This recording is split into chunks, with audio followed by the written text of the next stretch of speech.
Good evening again from the Police Bikes Workshop. Happy beginning of the week, probably beginning of the working year for a lot of you. Quick update, given that we have very limited space. That's the garage door, there's the bikes, there's more bikes, there's really very little room at the moment. Some major progress made on the 2006 BMW R1200RT. As you can see, the wiring harness is in, so everything from back there right the way down the body of the bike all the way up under here, that's almost complete, has been rectified. Came directly from Germany, a replacement harness, because the original owner burned the bike up nearly.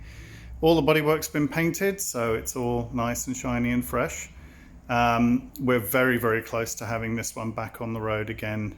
Need to find a non-cruise control bar end weight for that, and a couple of other tidy up bits like fitting the radio and the digital speedo. But really, there's been just an enormous amount of work, really good progress on it, and apologies for the room again, we're just very short on space. So that's a tiny update, more to follow this week. I fully anticipate having this bike with flashing blue and red and working sirens before Friday.